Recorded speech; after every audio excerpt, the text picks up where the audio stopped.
नमस्कार दोस्तों, मेरा नाम समीर शरद देशकर, मैं नागपुर शहर में रहता हूँ और एटोमी इंडिया में एज ए डिस्ट्रीब्यूटर करके काम करता हूँ। वैसे एटोमी में हम लोगों ने हीमोहिम के समान जो एक प्रोडक्ट है ना, वो मास्टर प्रोडक्ट है। उसके सिवाय दूसरा प्रोडक्ट ही इस दुनिया के अंदर में नहीं है।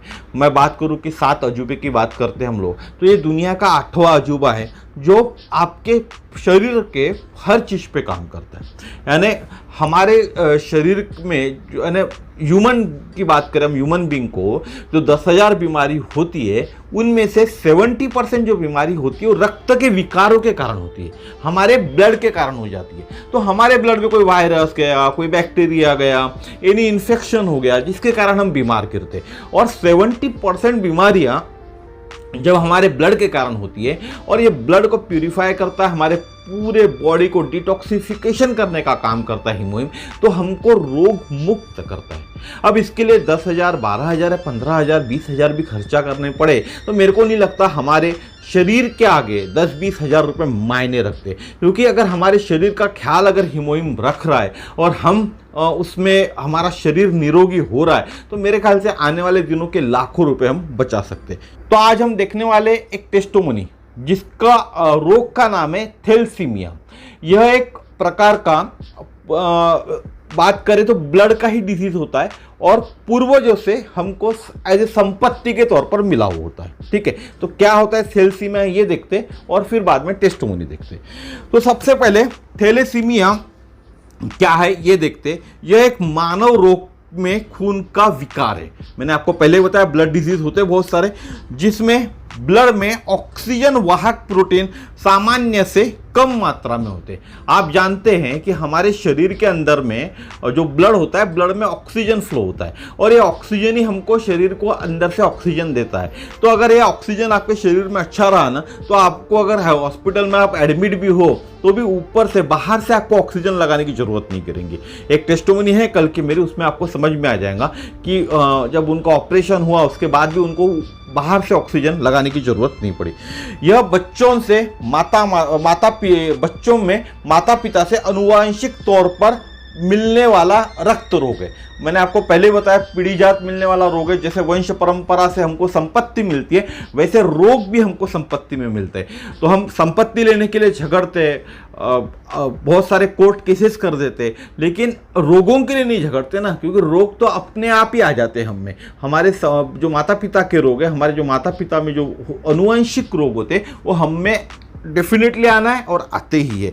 यह रोग होने के कारण शरीर में हीमोग्लोबिन निर्माण प्रक्रिया जो होती है उसमें गड़बड़ी हो जाती है, जिसके कारण रक्त क्षीणता के लक्षण प्रकट होते हैं। इस प्रकार के डिसऑर्डर के कारण एनीमिया भी हो सकता है। बहुत से लोग एनीमिया के शिकार होते हैं और एनीमिया एक लेवल से नीचे चले जाए तो आपको हार्ट अटैक आ सकता है और हार्ट अटैक से मौत भी हो सकती है। इसीलिए जिनको भी एनीमिया है उन्होंने भी तुरंत हीमोहिम चालू करना चाहिए। साथ ही साथ पोमोग्रेनेट ब्यूटी भी चालू करना चाहिए, ताकि उनका हीमोग्लोबिन का लेवल जो नॉर्मल लेवल चाहिए 11, 12, 13 का फीमेल के अंदर में, उस लेवल पे पहुंच पाए। अगर आपके माता पिता दोनों ही थैलेसीमिया से ग्रसित है तो आपको गंभीर रूप का थैलेसीमिया होने की आशंकाएं हो सकता है। थैलेसीमिया एशिया में पाया जाता है, मिडिल ईस्ट में देखा जाता है, अफ्रीका में देखा जाता है और ग्रीस एंड टर्की, इन कंट्रियों में थैलेसीमिया के पेशेंट्स देखे जाते हैं। थैलेसीमिया अलग अलग टाइप के होते हैं, डिफरेंट टाइप के होते हैं। आप किसी ने सिर्फ कुछ बताया आपको उसको थैलेसीमिया है करके आप हीमोहिम मत बताइए उसको, पहले उसको जान लीजिए कि थैलेसीमिया किस टाइप का है उसका। तो होता है एक होता है बेल्टा थैलेसीमिया, दूसरा होता है अल्फा थैलेसीमिया, तीसरा होता है माइनर थैलेसीमिया। इसके डिटेल्स में हम नहीं जाएंगे, नहीं तो बहुत बड़ा वीडियो हो जाता है। डॉक्टर आपको जब भी थैलेसीमिया की टेस्ट होती है तो डॉक्टर आपका ब्लड का सैंपल निकालता है और लैब में भेजता है और एनीमिया और एबनॉर्मल हीमोग्लोबिन की टेस्ट करने के लिए लैब में बोला जाता है। अगर आरबीसी जो रेड ब्लड सेल्स होते हैं उनका शेप होता है, एक डिसाइडेड शेप होता है हर किसी का, ठीक है ना। तो हमारा नाक जैसा आँख, इन सबका शेप फिक्स है ना, वैसे ही आरबीसी का भी एक शेप होता है। वो शेप अगर एबनॉर्मल है तो साइन कहलाता है कि आपको थैलेसीमिया है।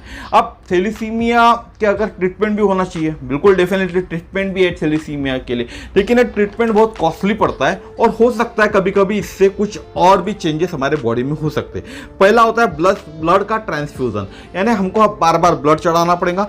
Bone marrow transplant, bone marrow transplant में कितना पैसा खर्चा होता है ये आप गूगल करके देख लो, लाखों रुपए लगते हैं बोन मैरो ट्रांसप्लांट के अंदर में। मेडिसिन एंड सप्लीमेंट, ये महत्वपूर्ण है। मेडिसिन और सप्लीमेंट लेके हम इसको ठीक कर सकते हैं, ये कम खर्चे में हो सकता है, लेकिन उतना भी कम खर्चा नहीं बोल सकते, 10-15 हज़ार रुपए इसके पीछे भी लगना ही है। उसके बाद होता है possible surgery to remove the spleen and gallbladder. हमारे शरीर के अंदर के दो मुख्य अंग, एक स्प्लीन और एक गॉल ब्लैडर, इनको रिमूव कर देने से भी इस समस्या में निदान मिल सकता है, ऐसा कहते हैं डॉक्टर। लेकिन स्प्लीन या गॉल ब्लैडर या बार बार खून चढ़ाना, इसके कारण और चेंजेस हमारे शरीर के अंदर में आ सकते हैं, प्रॉब्लम्स आ सकते हैं। अब प्रेगनेंसी होती है, कोई लेडीज को अगर थैलेसीमिया अगर प्रेग्नेंट है तो उसमें भी कुछ इफेक्ट होते हैं, कुछ प्रॉब्लम्स क्रिएट होते हैं। एक होता है फर्टिलिटी के डिफिकल्टीज उसको आ सकती है। दूसरा होता है प्रीबेटल टेस्टिंग होती है 11वें और 16वें वीक में। जब भी औरत प्रेग्नेंट होती है तो हर 11वें, जो पहला 11वां वीक आता है, हफ्ता आता है और 16वां हफ्ता होता है, उसके अंदर में प्रीबेटल टेस्ट होती है। हायर रिस्क ऑफ इन्फेक्शन का बहुत ज़्यादा हायर रिस्क हो जाता है। गर्भवती मधुमेह, यानी गर्भावस्था में मधुमेह के लक्षण आ सकते हैं। लो थायराइड की समस्या हो सकती है, हाइपोथायराइडिज्म हो सकता है। Increase blood transfusion many times, यानी बहुत बार गर्भावस्था में आपको ब्लड चढ़ाना पड़ सकता है। और लो बोन डेंसिटी, ये भी हो सकता है। अब देखते हैं टेस्टिमोनी। टेस्टिमोनी एक फेसबुक पे आई हुई है, तो मैं छोटा सा आपको फेसबुक का एक मैंने स्क्रीनशॉट इस पर लगा दूंगा तो आपको समझ में आ जाएगा फेसबुक की टेस्टिमोनी। साथ ही साथ उस माँ के फोटो भी है, ठीक है। तो ये थैलेसीमिया से पीड़ित ये महिला थी, ऑलरेडी इसके 3 बच्चे थे और चौथा बच्चे के लिए ये प्रिपेयर हो गई थी। चौथा बच्चा इसको होने वाला था, प्रेग्नेंट ऑलरेडी थी ये, और चौथे बच्चे की माँ बनने वाली थी। इसको वंश परंपरागत, यानी इसके माता पिता से इसको थैलेसीमिया मिला हुआ था। थैलेसीमिया इसको बीमारी थी और माइनर इसको एनीमिया के भी लक्षण थे। एक एनीमिया का जो प्रॉब्लम मैंने आपको बोला थैलेसीमिया में होता है, तो इसको माइनर एनीमिया भी था। पास्ट में यानी अतीत में उसका चेहरा हमेशा पीला गिर जाता था। ऊर्जा की, उसके अंदर जो ऊर्जा होती थी, हर एक के शरीर में एक ऊर्जा होती है, उसकी कमी थी और हमेशा उसको चक्कर भी आती थी। और गर्भवती जब भी होती थी तब ये समस्या और बढ़ जाती थी उसकी, और ये प्रॉब्लम थैलेसीमिया वालों को होते हैं, ठीक है। तो ये जब भी गर्भवती होती थी, ऑलरेडी 3 बार गर्भवती हो चुकी थी, चौथी बार भी गर्भवती हो चुकी थी। अभी वो 3 बार गर्भवती होकर 3 बच्चे उसको ऑलरेडी थे, चौथे बच्चे की वो गर्भवती हो गई थी, चौथा बच्चा उसको होने वाला था, तो वो सेम सिम्टम्स उसको फिर से दिख रहे थे। इस महिला ने जब चौथे बच्चे को जन्म दिया, उसके पहले से वो एटोमी को जानती थी, क्योंकि उसने बहुत सारी थैलेसीमिया के ऊपर में स्टडी की थी और इंटरनेट के ऊपर में खोज रही थी। तब उसको एटोमी के बारे में पता चला और एटोमी का हीमोहिम थैलेसीमिया पे काम कर सकता है, ऐसी उसको जानकारी मिली। बहुत सारी जानकारी उसने अपने दिमाग में या इकट्ठा करके अपने लैपटॉप में बोलो या अपने मोबाइल में बोलो, कहीं ना कहीं सेव करके रखी, ठीक है। उसने अपने चौथे बच्चे को स्तनपान कराने का फैसला लिया, क्योंकि इसके पहले के जितने भी 3 बच्चे जो उसको हुए थे उनको स्तनपान कराने में असमर्थ थी, यानी ब्रेस्ट फीडिंग नहीं करा पाई थी। तो जब उसने हीमोहिम की जानकारी पढ़ी, एटोमी की जानकारी पढ़ी और थैलेसीमिया से ऑलरेडी ग्रसित थी, तो उसने सोचा मैं अपने चौथे बच्चे को मेरा खुद का ब्रेस्ट फीडिंग, माँ का दूध पिलाऊंगी, और ये उसने ठान लिया था। और प्रसूति के बाद हीमोहिम लेने का उसने फैसला किया। अब वह सोचती थी हीमोहिम उसके लिए बहुत ज़रूरी है, और हकीकत में वह अपने 3 बच्चे और न्यूली बॉर्न बेबी को सेहत अच्छी रखने के लिए भी उसको हीमोहिम लेना जरूरी है, ताकि उसकी सेहत अच्छी रहेगी तो बच्चों की बहुत अच्छे से देखभाल कर सकती थी। दूसरा कारण उसका यह भी था, उसको हर महीने थैलेसीमिया के कारण हॉस्पिटल में आना जाना लगा हुआ रहता था। जैसे हम किसी के घर में जाते हैं ना, वैसा उसका हर महीने हॉस्पिटल में आना जाना लगा ही हुआ था उसके थैलेसीमिया के कारण, ठीक है।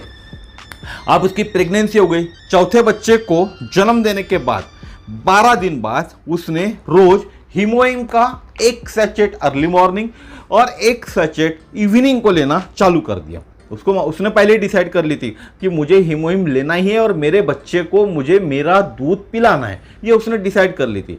तो जब तक वो प्रेगनेंसी उसकी हुई नहीं, जब तक गर्भ बाहर नहीं आया उसका, तब तक उसने हीमोहिम नहीं लिया। जैसा ही गर्भ बाहर आ गया उसके 12वें दिन के बाद, यानी 13वें दिन से आप मान लो आप 12वें दिन से उसने हीमोहिम लेना चालू करी।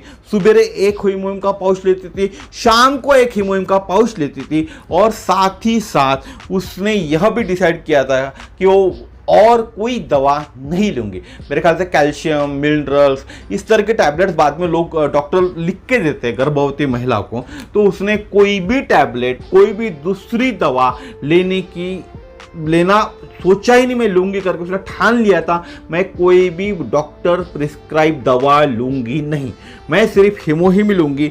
और उसका यह विश्वास था और यह सोचना भी था कि हीमोहिम एक सिर्फ सप्लीमेंट नहीं है, यह एक दवा है जो पूरे बॉडी को हील करता है।